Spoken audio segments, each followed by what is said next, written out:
I'd like for John to lead us in the Pledge of Allegiance, and please remain standing for a moment of silence.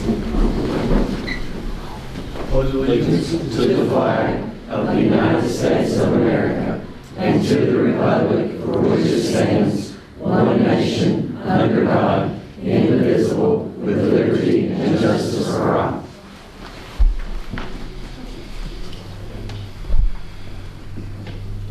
Okay, you may be seated. Thank you.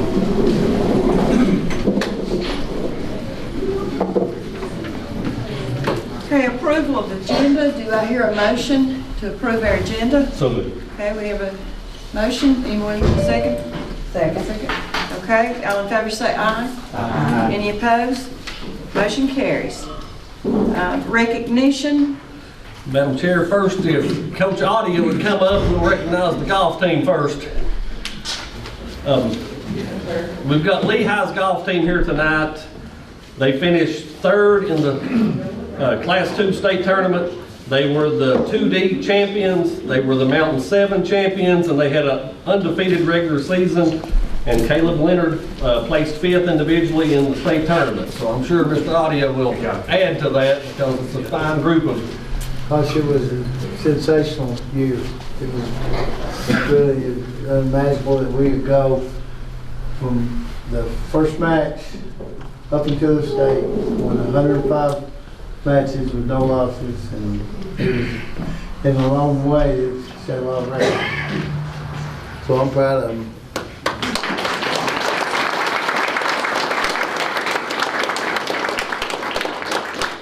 You know, that one day, the 118 holes, just wasn't their day, and so we'll be back. And I think the team you all lost to, it was their home course, correct? Oh, yeah. And Barry, I'd like to add, the wind was blowing, it was extremely cold, and it was just terrible, so you did. Yeah, I mean, you know, we're not harping on that, But it wasn't ideal conditions. no, it wasn't. We're 85 degree players.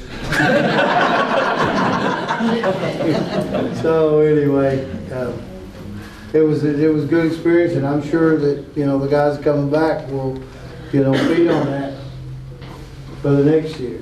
They'll still kind of have a burr in their sock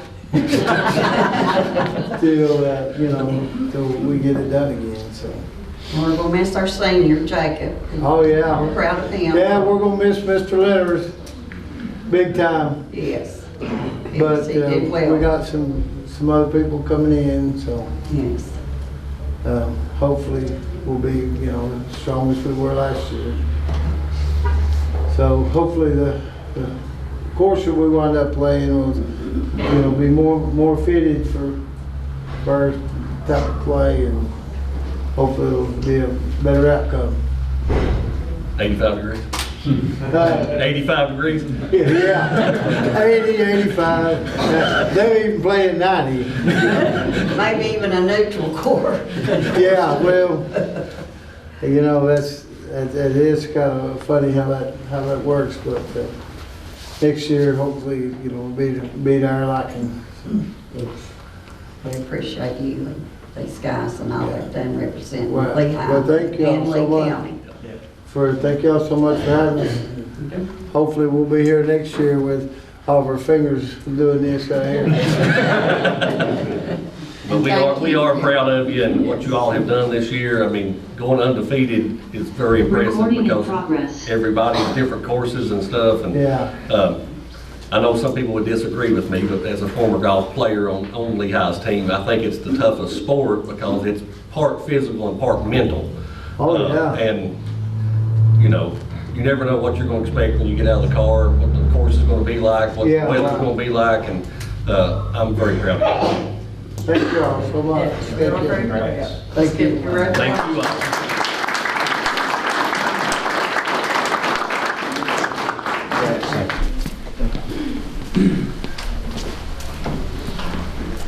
Madam Chair, next we have Lehigh Band. Is Patrick Allen?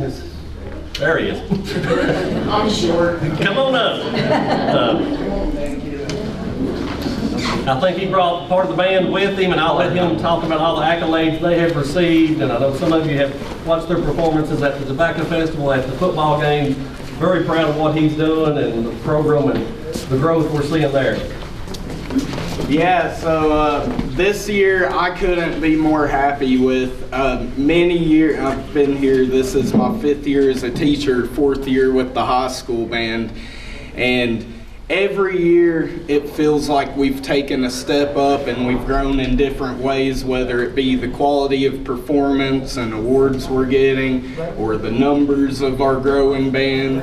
But this year really felt like the year that we were able to reestablish Lehigh Band, and not just because of awards we won at competition, but the thing that makes me the happiest about it is that we are seeing in the community people seeing the band and saying, oh, the Lehigh Band is back, and that makes me happier than ever. Amen. So I'm just thrilled. I wish I had more of my seniors here tonight. They're very busy people working in other sports and stuff, but I couldn't be more proud of that group of seniors because they were 8th graders when I first took over, and I really feel like we have co-built this program back up together. So I do want to recognize those seniors that aren't able to be here tonight because they really have done something special. And just all the young ones here, they have fit into what we got established, and I believe we have many good years of Lehigh Band ahead of us. You want to share some of the accolades you all have won? Yeah, so I'll start with our first competition at Lonesome Pine this year. We were able to secure first in every category except one, and that would be first place in music, first place in marching, and first place overall in the category, and a few others that don't factor into overall score. But we are also able to win Reserve Grand Champion, which is 2nd place out of every band, not just your category, but every band at the competition, and won Band of the Day at that competition. So that was a special treat for us that day. And then we were able to follow it up the next 2 weeks and get prepared for McChesney, where again, we were able to win Reserve Grand Champion and get, actually there we didn't get first in some things because the band in our category won Grand Champion. So that was, but again, able to secure Reserve Grand Champion out of 10 bands that were there that day, which is great. For a few years now at those 2 competitions, we've really been able to stick out among the Lee County, Wise County, Dickinson County, and Scott County bands. So very, very proud of this group for that. Thank you very much, and we're proud of you and all the students, so keep on keeping up. Just know your performance was exceptional this year, and your sound and your music is beautiful. And just know we appreciate you all for standing out for Lehigh and Lee County. We had a lot of fun being pirates. That's what it's all about. Yeah. Well, thank you all, and thank you all for the opportunities you allowed us to go and compete, and the other ones that we had, the football games and all of the sort. We appreciate everything you all done.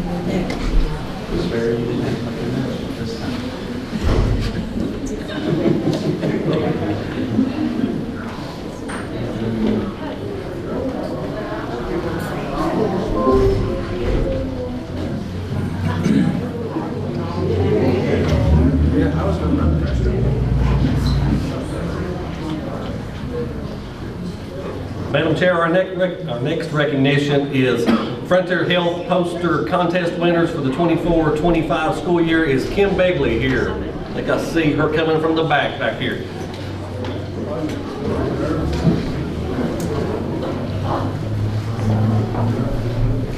Kim, I'll turn it over to you. Thank you.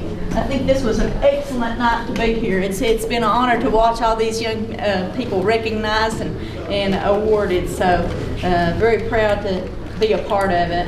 As you say, I'm from Frontier Health, and we started a mental health stigma campaign 3 years ago when we received grant funds to initiate school-based services in the public school system. I'm very thankful for the partnership that the school board has given us here in Lee County. As we have done this year after year, we have really watched the students grow and mature, not only in artistic skill, but also we watched them grow in knowledge of mental health stigma. And that's what we reached out to do, and we're very proud of our winners this year. I don't know if you all have noticed, but we have 2 billboards displayed, and you're going to learn who drew that billboard tonight. We had 103 entries this year. We had from Elydale Middle School, we had 26 participants. From Lehigh, we had 24 participants. And from Jonesville Middle, we have 50 participants. And from Pennington Middle, we had 3. What we do from there is the school-based team picks the top 10 posters, and I'm going to tell you that was a very hard task this year. Those 10 posters are then posted on the wall, and Lee County Behavioral Health Services adult and child adolescent clinicians pick the top 3, so that's how the winners are chosen. The top 10 were Evan Zebko from Elydale Middle, Isaiah Smith from Elydale Middle, Leah Lewis from Elydale Middle, Savannah Rose from Lehigh, Callie Bentley from Pennington Middle, Adia Reeves from Jonesville Middle, and Kira Eldridge from Jonesville Middle. And then the top 3, there was a tie for second place from Jonesville Middle. One of the second place winners was Jenna Riggs.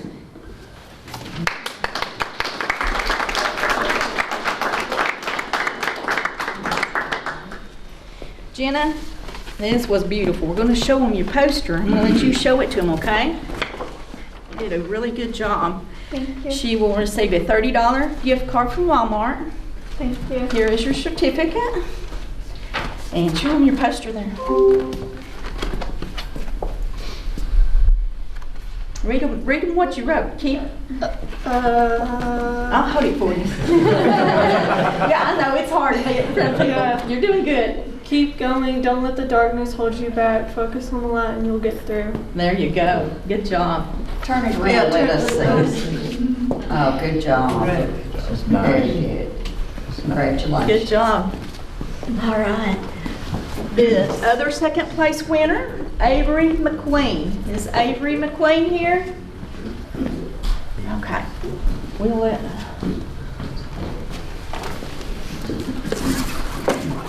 And I'm just going to tell you, when I saw this drawing, my eyes were like, oh wow. Had so many comments on this. I don't know if you all have seen it yet, but the billboard is coming from Jonesville this way. If you'll look there at the storage building, this young man drew this. Hunter Davis is the first place winner. Come on up, Hunter. Hunter will receive a $70 Amazon card and a $30 Walmart card. Thank you. And I want you to show, I'm gonna lay your certificate right here. I want you to show them your drawing, Hunter. I'll hold it for you.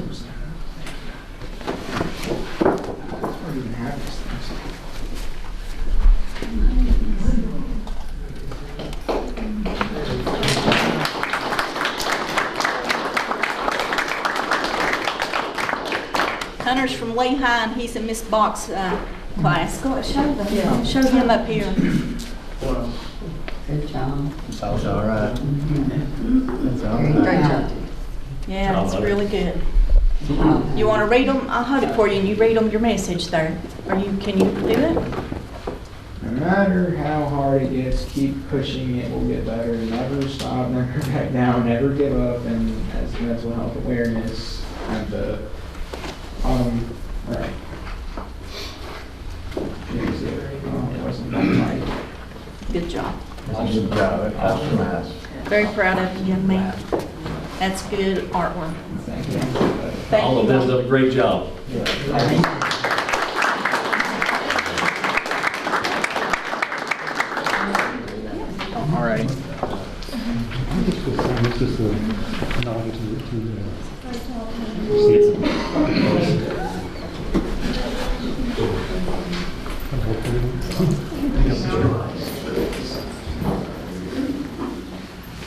Okay, is there any public comment at this time?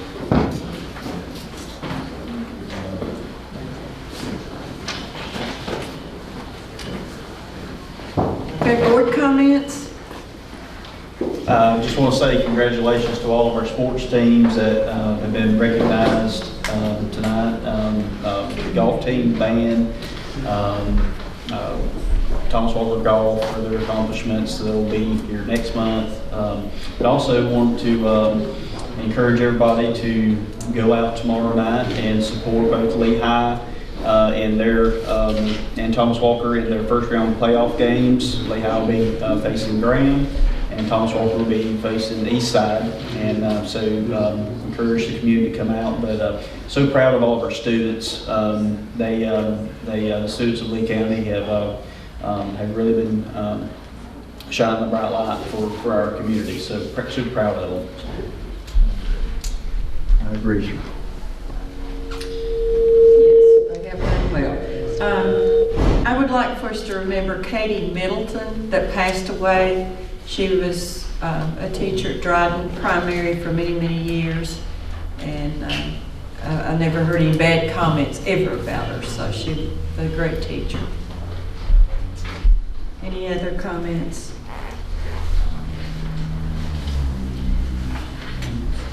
Okay, under consent agenda, approval of minutes from the October 10th, 2024 regular meeting. B, approval of claims and expenditures. C, approval of field trip, Thomas Walker High School, Michelle Carter, senior trip to Orlando, Florida.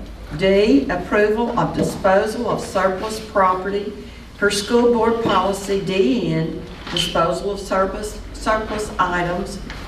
E, authorize the division superintendent to fill the vacancies existing or occurring between November the 14th, 2024 through December the 12th, 2024.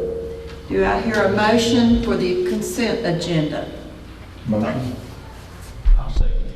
Okay, we have a second. All in favor say aye. Aye. Any opposed? Motion carries. Any reports of the board?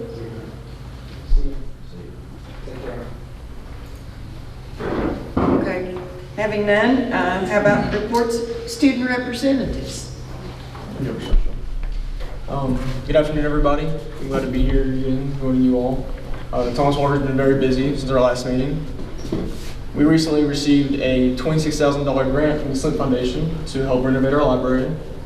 Ms. Holly Dean has bought new chairs, desk, carpet, paint, and plaster. I mean, it looks completely different. It's great. Ms. Jessica Trent also received a grant from Mount Empire, the Mount Empire Mini Slint grant. It was $1,000. She plans to open up a student apparel store to keep students engaged.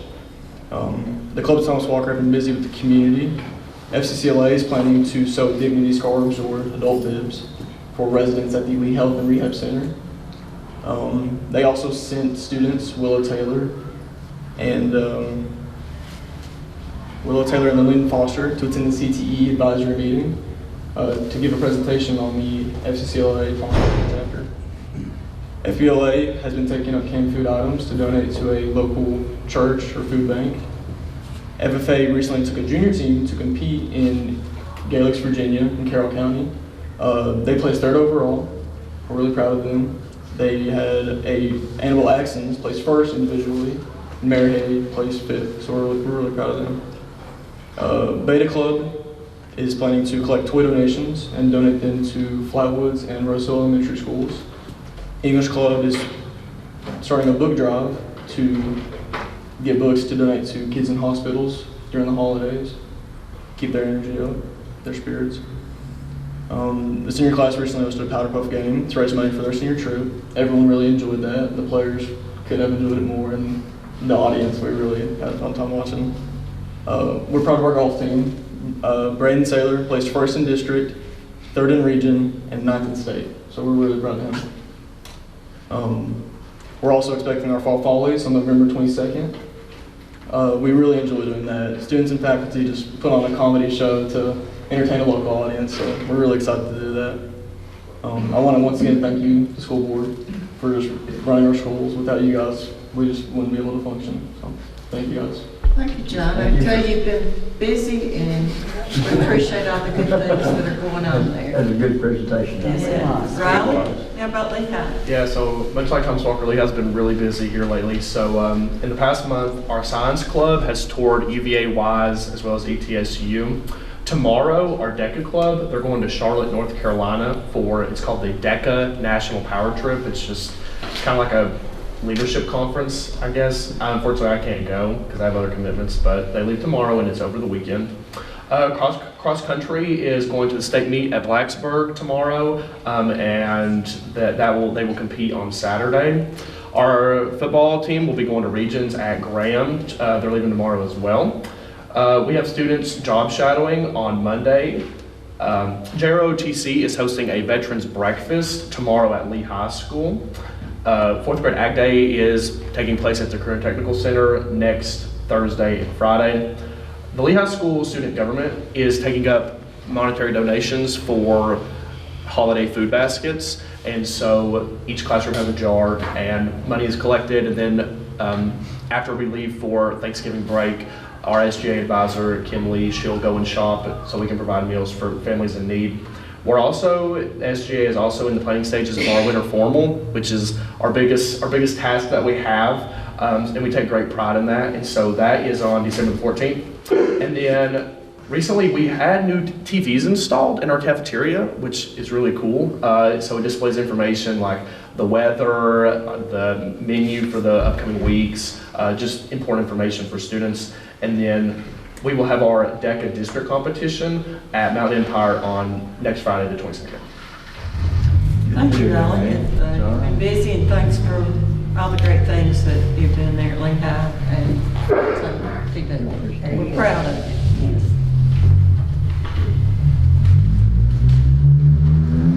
Okay, reports of the division superintendent. Thank you, Madam Chair. First, before I start on mine, I'd like to say how proud of these two young men I am. When you start something, you never know how it's going to work out, but I think we did very well with both gentlemen that we have, and I think it's important that I can't tell you everything that's going on at the schools, and this is very beneficial, I think, for you all to hear all the different things that are going on at both high schools and what they're doing, because they are very active, both high schools, at the things that they're doing. So I just wanted to say that. First, I've got the 2023 audit report. I have that here. Mr. Wright brought that from the county. He just brought one copy so I can pass that around. There were some recommendations on, well, every part of the county, but specifically the school board that Ms. Belcher and I have reviewed. Will make necessary changes. This is from the 22-23 school year, so this is an older audit that they just finally finished up. But I want to let you all know that we do have that, and you can look at it. We can get you a copy. Pretty lengthy, but it's the county audit, but part of that is the school system. Budget update, I just wanted to let you know, I know that you all in the county, and we have talked many times about the possibility of maybe some more funding this year. I will tell you that there is a new person over finance at the school, at the state level. Ms. Belcher and I have talked to her, and she said, you know, if we're going to get any more funding from the county, we would need to do that by the end of November for us to acquire the state funding. So I just want to give you an update on that, and I would ask that in the future, you know, we get with the Board of Supervisors to talk about the budget for next year, so we can kind of plan ahead on what they think they'll be able to fund us. I will ask for full funding, but we'll see, and hopefully they'll be able to do that. But I just want to give you a quick budget update on that as well. Enrollment, we ended October, I'm already a month behind, 2,790. That was 8 down from the previous month, but that is still above the 2,730 that we built the budget on. So we're still good on enrollment. You have operations and transportation update in your packet. I will tell you on one, if you get a chance, go by the building that we purchased down below Jonesville Drug that we're going to move alternative education into in the future. They have done all kinds of work down there. They have painted that building, and it looks a whole lot different than it did the day we bought it. So if you get a chance, I'd ask you to run by and look at that. In your packet, you have the school performance and support framework. This is the new accountability system that the state is using. I didn't copy everything for you all because it's all on the website, but the important part is they allowed us to look at last year's data under the new accountability system to see where we were at. So I put a copy of those scores in your packet based on, I think it's important to understand that we didn't know what the rules for the accountability were at the time. So we had 4 schools that would have been listed as off track, and the rest of the schools would have been listed as on track. That's the terminology they're using. We had no schools that needed intensive help, but we also had no schools that were distinguished. So I want to say thank you. I know I have some administrators here tonight, but they have been going to different leadership academies that we've had, participating in different things that the state's had. I've been sending them a lot of information, and now that we know the system they're using, we know how to adjust the schools to make sure our students will be successful. But I wanted to give you a copy of that. Like I said before, all of our schools are accredited this year. This is just the new accountability based on last year's data. So if you have any questions on that, I'll be more than glad to try to answer those. A number of recognition and things that are happening this month. November the 8th was National STEM Day. That is the science, technology, engineering, and mathematics. So we got a lot of students that are involved in that, robotics and that. November the 11th was Veterans Day. I want to say that all of our schools, I think, did different things to recognize the veterans. And I talked to several of those who were happy to come to the schools, participate in those programs. We fed a lot of veterans, so I want to say thank you to the schools for doing that. November the 11th through the 15th is National School Psychology Week. This is also Diabetes Awareness Month. I don't know that I realized that 35 million people in the U.S. are diagnosed with diabetes, and it is an issue that we all need to be aware of and that we can do to help people. November the 13th, which was yesterday, was World Kindness Day. I think we can all learn a little bit from that and be kinder to people. November the 18th to the 22nd, it's American Education Week. Proud of everyone in our school system, every employee that we have, every student that we have. I think we have a wonderful school system. I may be a little biased, but I think we do a good job with what we have. November the 20th is Support Professionals Day, Education Support Professionals Day. We have a number of support professionals that help us, that make our school system work, so I want to say thank you to all of those. November the 20th is also World Children's Day. That's why we're all in this, is for the children. And then November the 22nd is Substitute Appreciation Day. We have a great group of substitutes that work in Lee County Public Schools. I think we average, Karen, help me here, how many substitutes do we have on an average day? 40, 50? 35, 38, something like that. And then there's some days that we push 75, I think, on certain days. But we have good substitutes, and I appreciate what they do. So, any question on that information? That's all I have, Madam Chair. I want to back up just a second. Would you like to address the flatwoods issue? There's an understanding that there's a lot of water standing next to one of the buildings down there where kids walk through the water, wheelchairs going through, and we have some concerned parents about that. I'd like for Mr. Dane to address that. And I've talked a little bit, got notified earlier today, and I've got with maintenance, and I've asked them to go down there and look at it and see what we can come up with, whether we need to change the drainage system there, put in a pipe, do an elevated surface. So they're going to look and see what the best way is to do that, so we can help those students and take care of that for you. Thank you. Thank you. Okay, action discussion items. I guess unfinished business. Any unfinished We don't have any, business? I'm Okay. sorry. Action discussion items. Madam Chair, first I have listed as a discussion is grade classification. And I would ask all of you to chime in here. Several years ago, we moved 8th grade to Lehigh from Jonesville and Pennington, and we moved the 5th grade from the elementary schools to the middle schools.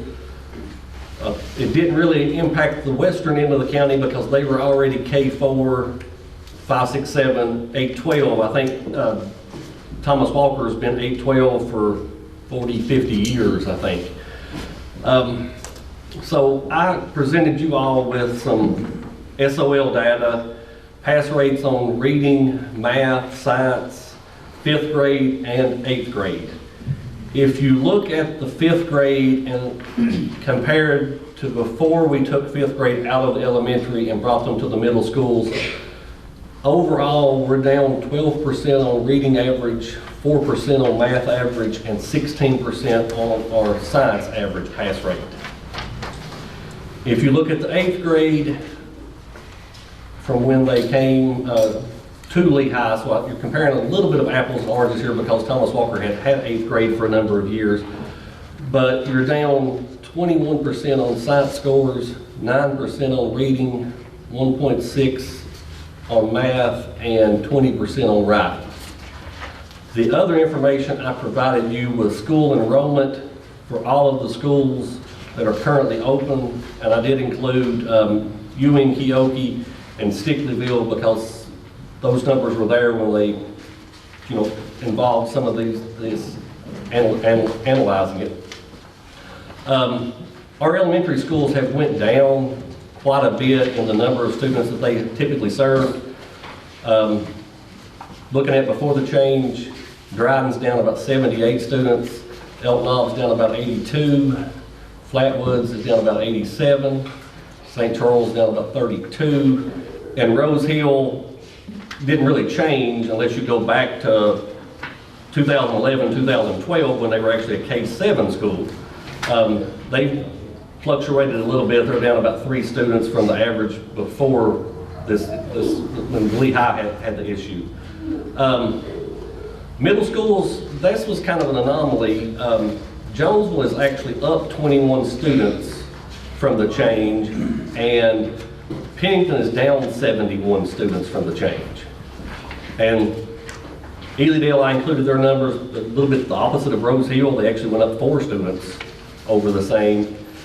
And Lehigh went up an average of 99 students per year, and Thomas Walker went down 9 students. The county overall, from 2010-11 school year to this school year, and I'm looking at August, September data, down 555 students. Wanted to have a discussion with you all because if we are thinking about a change, that's something that a lot of thought needs to go into because it would involve a number of staff that would either go from high school to middle school. You'd have a number of staff that would go from possibly middle school to an elementary. Some different scenarios. The western end, like I said, was K4, 5, 6, 7, 8, 12 for a number of years. You could have a variation across the county if you did one part one way and one part another. We have 2 individuals here that are involved or have been in 8th grade, been a few years, but you all were in 8th grade. Were you the first 8th grade group to come in here, or the? I think we're the second. Second grade. Okay. So, and we have a couple administrators, I think, in the back, one from the high school, one from the middle school, former middle school administrator. I don't know what is best, and if you look at the data all over the state, it's all over the board. I mean, some of your huge school divisions have K2 schools. Then they have like a 3, 4, 5 school. I'm not picking on 8th graders. They're young. Are they best suited for high school? I don't know. It's a little different depending on which part of the county you're from. And I'll let you two maybe chime in. All of the kids from Rose Hill go straight to Elydale. There's no intermingling. The 8th grade at Lehigh is a combination of kids that have never met each other coming from Jonesville and Pennington. So, I mean, there's that difference. I don't know what's best, but I do know that some of you all had talked to me, and I wanted to present you all with the data, get the conversation started, and if we do decide to do something, we could go ahead and get that out there and figure out what the best path is. But 2 former teachers, I think that, you know, I think you all taught different grades. I know 8th grade is just, it's a difficult grade. But I want to do what's best and serve our students. So when we did this, it was because of overcrowding at Elk Knob and Flatwoods. So where does this put us if we go back and undo that?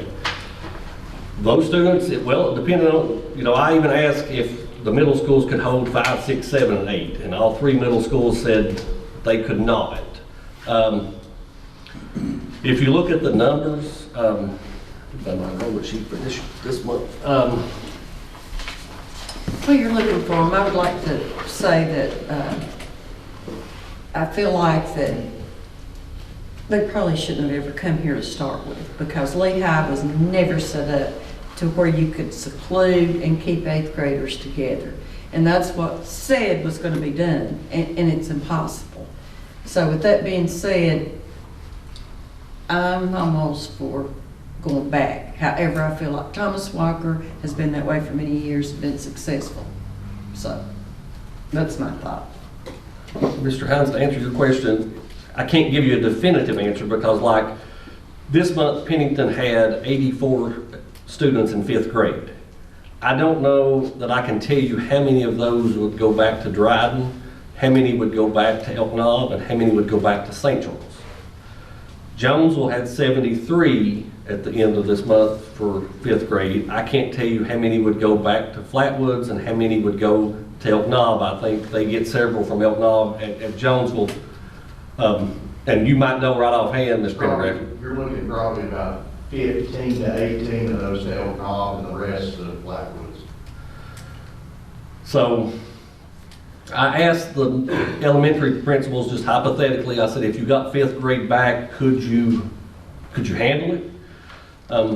St. Charles said they had no problem handling it. Dryden said they could handle it. Elk Knob said it would depend on how many they got. Flatwood said it would depend because some of the classrooms that they're not technically using are not the best classrooms. Rose Hill said they could not because they said they would have to have additional classrooms.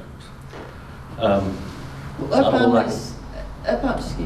on this upper end, I know that the buses were running and children were going to different schools instead of in their community. So that might solve some of the issues, because you had children that lived in Dryden going all the way down to Pennington, then over to Elk Knob. You had maybe kids coming from St. Charles and going different areas. So, you know, if we keep them in their area where they live, then that might take care of some of that. Will this help with St. Charles numbers? It would. St. Charles this month was at 92. I would suspect 15 of those kids may go back to St. Charles, so they'd be over 100. I mean, St. Charles would be the easiest place to house some of them because, I mean, I can tell you when I was the principal up there, one year we had 198. So, I mean, they've got a lot of space up there. You know, we've made changes at some of the schools since this has happened. There used to be, Miss Willis is here somewhere, there used to be a number of modular buildings at El Knob down that back, we took all of those out and added that one large building. I don't know if we have as many classrooms in that one large building as we had in those. She's shaking her head no, so I'd say we didn't. 7 mobile units. 7 mobile units total, so. One was Head Start, everything else was, classroom. And then, we took out some mobile units at Rose Hill. We've taken out a number of mobile units at Elydale and put in that large building. I guess I just need to know what you all are thinking and how you want us to proceed, because I will tell you, the worst thing we can do is wait till right before school and make a change if that's what we want to do. We need to put a lot of thought into this if we want to make a change. Well, I've talked to some parents throughout the years, and they just really are not for the 8th grade being at the high school. They're not comfortable for their young child being with older kids at that grade level. I feel like it needs to go back as far as looking back at the experience of kids being in the 5th grade at the elementary and 8th grade going back to the middle school. And plus, wouldn't that help with some type of funding that goes to the middle schools? Well, it really wouldn't help with the funding. It's just a split in the funding. The state sees elementary as K-7 and 8 through 12 as secondary funding. So Ms. Belcher and I looked at this. What you have to do if you have a 6, 7, 8 middle school is we just look at the amount of funding that went toward that school. Say 2/3 of it was elementary funding, 1/3 of it was secondary funding. So it doesn't really change the amount of money you get, but it does change. And Ms. Willis, you may elaborate, like the title, you have an 8th grade at Lehigh and 8th grade at Thomas Walker, but she can't use any title funding at those schools because they're not Title I schools. If they're at the middle school, she can use funding because they are Title I schools. So that might be what you're speaking on the funding. Yes. So it's just a lot to think about. I guess we just need a little direction. I've had some people reach out, but also I've reached out to the administrators in our district and had one from another district reached out, and there are some concerns. One on personnel of having. I know Elydale would be okay with teachers that have the required credentialing to teach all the classes, but I don't know the information at Pennington or Jonesville if we can make that work for that. And I don't want to, I know there was some concern from some of the employees that I guess it got out on the eastern end of, well, we just moved, now where are we going to move to now? So you have that to think about, but also the kind of from what Ms. Garrett was talking about, I'm curious about what the financial implications are going to be, because if Flatwoods is a maybe on capacity, so you're looking at expense there for modular units or to build a building. Rose Hill will have to, I mean, you're 5 to 10 students right now away in multiple grades of needing additional classrooms. What's that going to do at Rose Hill? Because we have one mobile unit right now and it's full. The other 2 are gone, which they need to be gone. They were beyond repair. But so there is a lot to look at.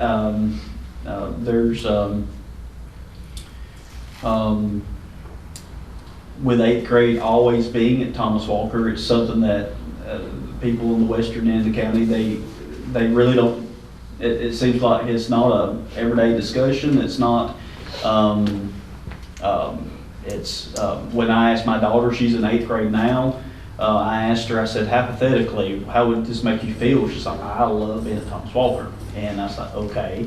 And then I asked one of my kids that's in middle school, and I said, if you was to have the opportunity, if this was your 7th grade year and you were fixing to go, how would you feel if you thought that you were fixing to go to the high school and then they told you, well, no, you're not? And she's like, I'd be pretty mad. No. I don't know, there, like you said, there's a lot to think about this, in that, and we don't know what next year holds with financial situations. And I'm hopeful, I'm optimistic, but I want to do what's best for our kids. And if what's best for our kids is to move them, let's do that. But our people, our employees need to be considered as well, because we can't take care of the kids if we don't have the people. So that's my 2 cents. I can't really speak on a financial stance or Lehigh or any other school, but I know at Elydale, it really feels like every kid's friends. I knew everyone, every 5th grader, every 6th grader, every 7th grader. And I didn't get the full experience of 8th grade where I was coming in during COVID, but you almost look up to upperclassmen as inspiration. We see seniors and we see juniors and we strive to be like them, at least at Thomas Walker. So that's my thoughts on 8th grade at Thomas Walker. And what you reference, it is a different dynamic when kids go to school together from kindergarten to their senior year. It is different. So it affects, I'm sure it affects Lehigh differently. Yeah. And the middle schools, Jonesville Middle and Hendon, where they get new people, those transition years. I'm sure it's a lot, so. I think too that it affects the students, especially if they still have some growing to do and they come into a high school setting, they don't feel comfortable. I just feel like that's a factor of having an 8th grade in a high school. I think there's some effect on athletics too, isn't there? Yeah. So I mean, there's a lot of things that we're not going to figure out tonight, obviously. Right. But how much work do you all want us to put into this about the possibility? I mean, I've looked at it kind of at a 30,000-foot view. I mean, I've not got down in the trenches to ask, you know, how many of these kids would be driving kids, how many of them would be. So when this was done, I was kind of sold on the deal because I was brought over here and given a tour of the Ford Quillen building. Went in classrooms, look at these huge classrooms, we'll subdivide these, got plenty of room, segregate the kids, whatever, except for lunch and gym, whatever. Had no problem. Of course, you and I and Nancy all went 7 through 12, but Jones was right. We don't think that's odd to go 8, 12, but that's how it was sold. And then I found out, probably when my daughter got in 8th grade, that we had never done that. It had just been promised but not done. And so I can understand that aspect of it too, but there's a lot of things to think about here. It's not simple, so. Yeah. Right. Gary, what you're thinking? Well, I mean, when I went to school, we went 1 through 7, and then we went 8 through 12. But it was just Pennington. It wasn't St. Charles and everybody else, you know. So I can understand that the rivalry, you know, between St. Charles and Pennington, back then was pretty tough. And so I can see where y'all coming from. And what you're talking maybe leave Thomas Walker alone. I mean, it's an option. I mean, we can make it work, and we've done it for years. I mean, that's a possibility. Well, part of the county can be one way, and part of the county can be the other. That's your all's decision. We can make it work. I just need to know, I guess, what direction to go in, because I think Mr. Hines is right. I think one thing was said and it didn't happen. And it really wasn't just PE and lunch. It was algebra was over there, world geography was over there, art was over there, band was over there, and it wasn't a segregation. So could it be? No. No. If Okay. I can just wanted to put that out there, but if I could add from a Lehigh perspective, I mean, just to be frank, it doesn't work. Like 8th grade at Lehigh, it doesn't work.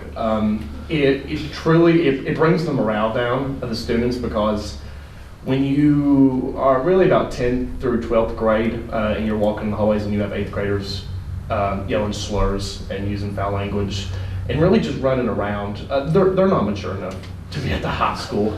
And I know that's a very straightforward view of it, but that's just how it is. And I think it's strenuous on our administrators as well, because it's kind of a weird, yeah, the 8th graders are at Lehigh, but who's in charge of 8th graders? You know, is it you know, Mr. Robbins, you know, or is it Mr. Coomer and Mr. Shell? It's a very vague area, and it's just, And the 8th graders are everywhere. You know, it's not just lunch and gym. They're taking classes.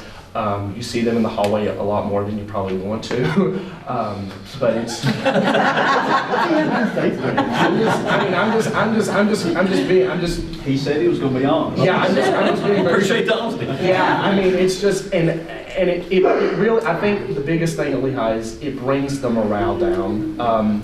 It just, because if you, and I think I'm speaking on behalf of a lot of Lehigh students, we just don't like the 8th grade being there. And it's not because, you know, we think lesser of them, it's just because they're not at a mature point in their life where they should be able to interact. And more than likely, they don't want to be there. Yeah, exactly. Yeah, and it's very strange too, because, you know, they spend half of their day in the Ford Quillen building, and then they come over to Lehigh for the other half of their day. And it's just very strange, and it doesn't work efficiently. It's just not. It just doesn't work. I just asked John, that's like, you know, because I feel like, and I asked John if he had felt the same way at Thomas Walker, it's like when the 8th graders go, because they're not separated at all, it's like they're thrown in full force. They're in the, I mean, they're there. Mm-hmm. It's like they have to mature quicker. Like 8th grade matures faster to where, so, but it might be from the dynamic of tradition, and they don't have a choice. It's, you know, so maybe it is something that we look at of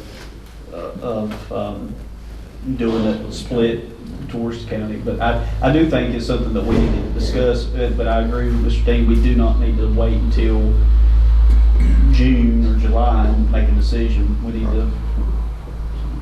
And Madam Chair, I think I saw another administrator come in. I don't know if they want to add anything. I know I got Mr. Pendergraft, Mr. Coomer, and I think Ms. Gunter back there. So if they wanted to add anything, I'd be more than glad to let them have a time to come up and say anything, because I mean, we just need to do what's right and what's best for the kids. So I didn't know if any of the three of you all, or if anybody else back there wanted to add anything. Would you all like to express your opinion? Please. Please. I'm just going to speak purely from the data standpoint of the new framework for Virginia for accreditation. I've spent the past 2 weeks in meetings and having, and I've spent the last week pouring over the data from Matt Hurt, who is the CIP person from UVA-Wise that does all the data for this end of the state. And I met with him on Monday and Tuesday of this week, and he, you know, talking about there's only 28 schools in high schools in the entire schools in the entire state that has an 8 through 12 setup. 23 of those are in this consortium, which is basically from like Bath County down that he deals with. And if you look at the data for those in this new, there's a mastery aspect of it. It's worth 50% of your overall framework score that you probably saw in your packets. And every school in this consortium is below 38 in that framework that is 8 through 12. All the schools that are 9 through 12 are 42 or above in that score, and that's a big part of this.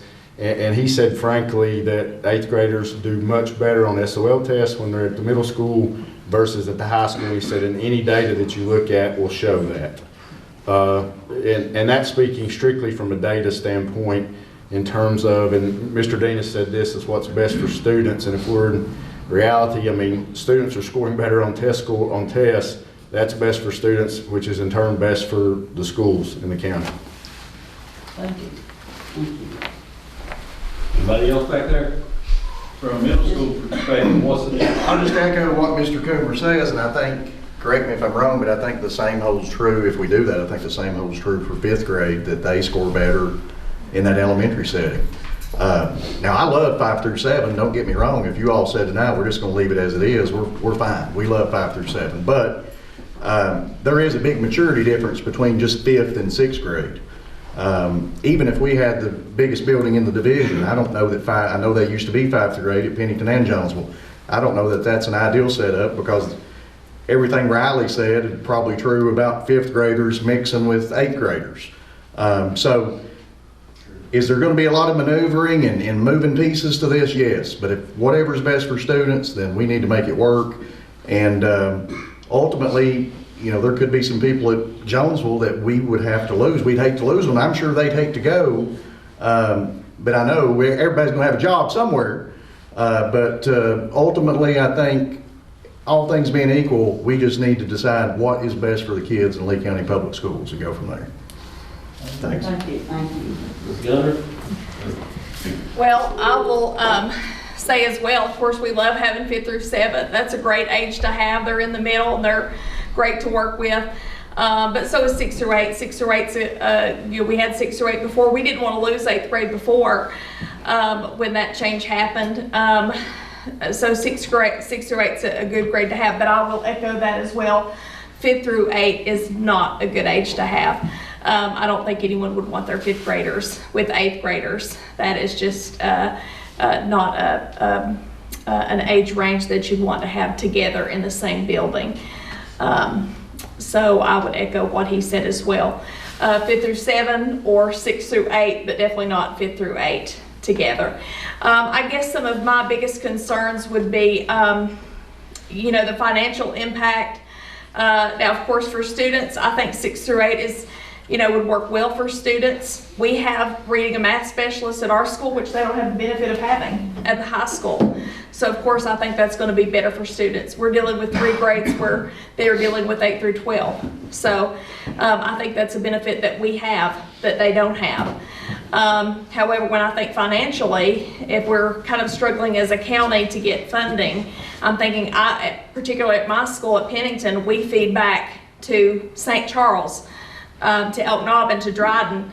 Well, I have one reading and math, one reading teacher, one math teacher for 5th grade. They're going to go back to one school. So are we going to have money to hire more teachers? Or are we going to have higher class numbers to maybe combine classes and have teachers, you know, different teachers teaching, you know, more students and just combining classes? So I guess that's my concern. Are we going to have higher class numbers, which is going to, again, maybe again impact scores, things like that. So there's a broader impact, I guess, that I'm concerned about as well.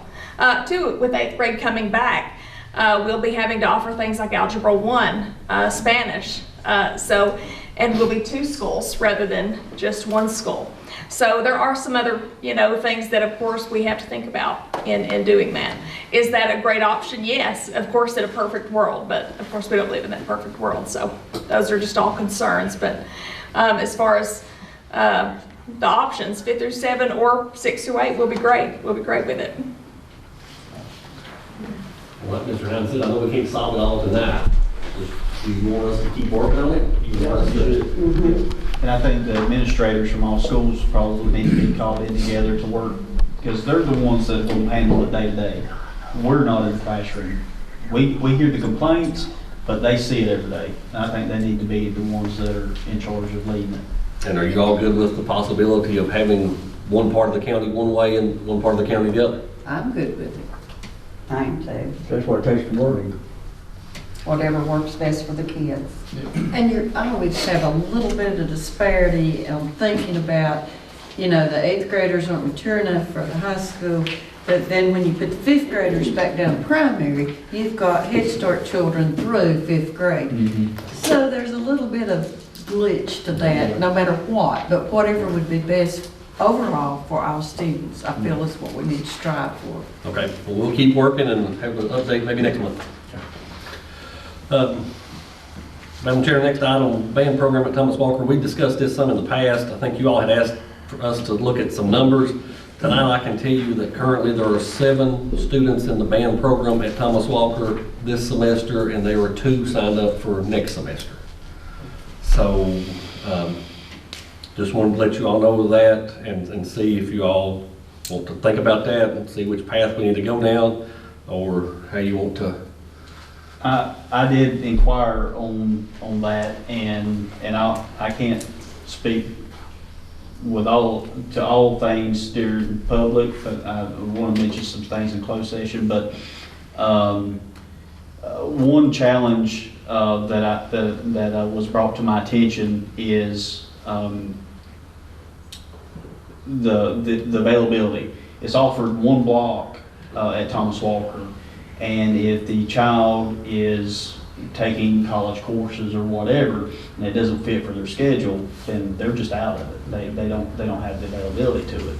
But I do know that we have a lot of artistic kids at Thomas Walker and at Elydale that would love to be more involved with it, but with the scheduling and some other things that I'll mention later. But and I think it's on the fourth block. Mr. Coomer, it's only offered one block at Lehigh, correct? Yes, sir. Fourth block. Yeah, it affects the numbers in the band and chorus. Because we talked about a split, and it seems like that's not been able to be worked out. But that holds the numbers down a lot. But no matter what the reason is, when you come right down to numbers are the numbers, and we got to see whether we can afford to fund that position. And that's a big Correct. issue, I mean, funding. And I think that's why we discussed it in the past, but I wanted to make you all aware of that information. Next item, possible policy regarding tardies and early dismissals.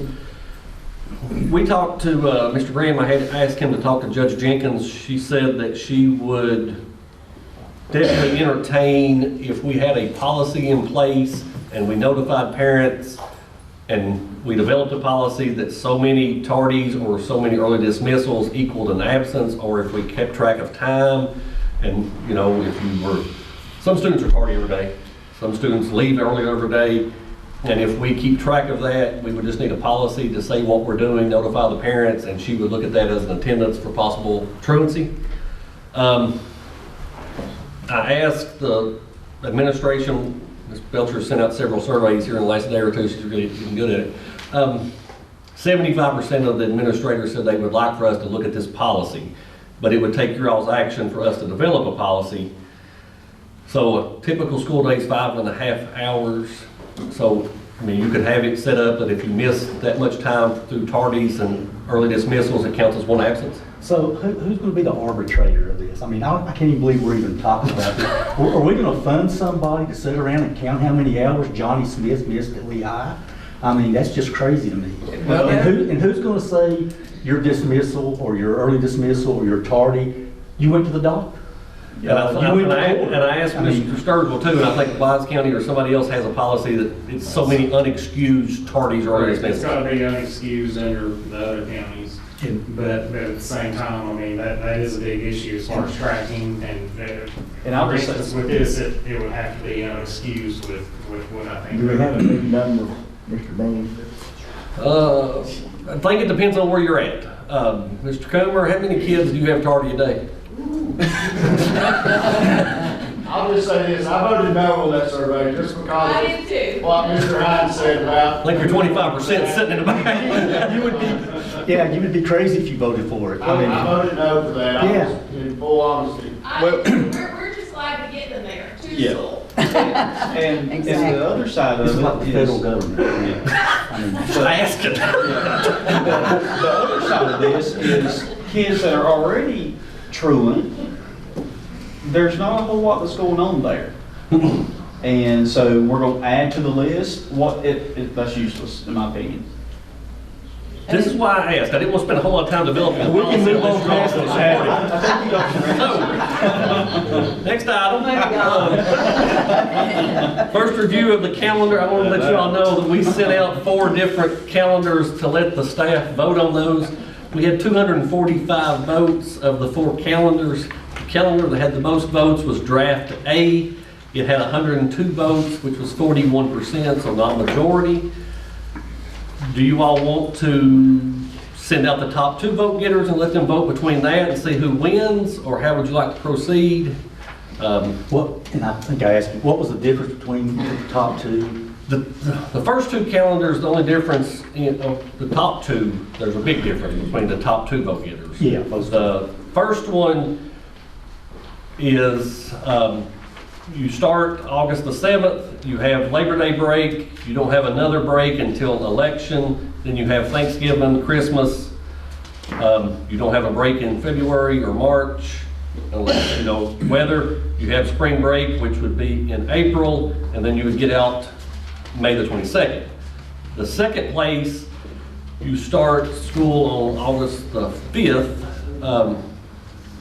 You have Labor Day break, you have a 4-day weekend in October, you have Election Day, you have Thanksgiving, you have Christmas, you come back, I think on January the 6th, you have a 4-day weekend in February, spring break is in March, you have Easter weekend in April, but you don't get out of school until May the 28th. So that one, spring break is earlier. Correct. Which, when you come back on that first calendar, you start SOLs pretty soon after you come back from spring break, is that right?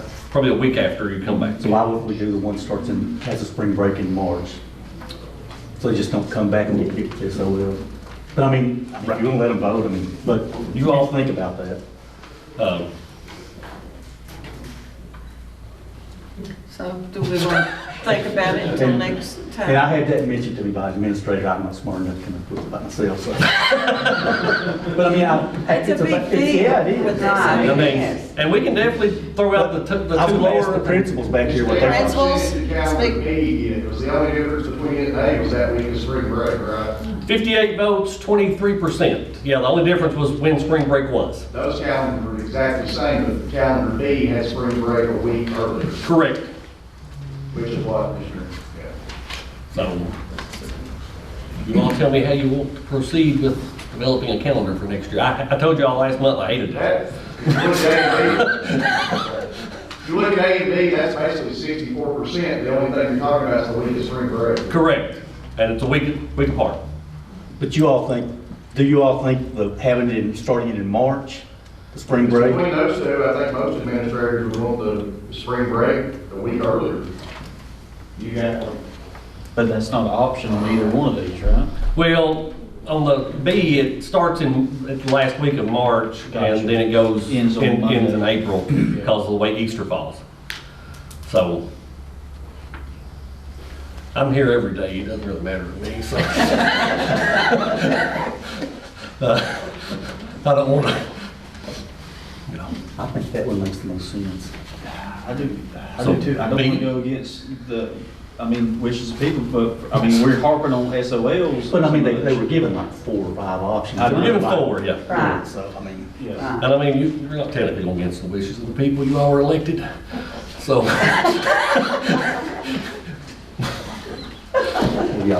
do y'all want to think about it and we can bring it back up next month? I'll just make a motion on it. B? Okay. Second. All right, any more discussion?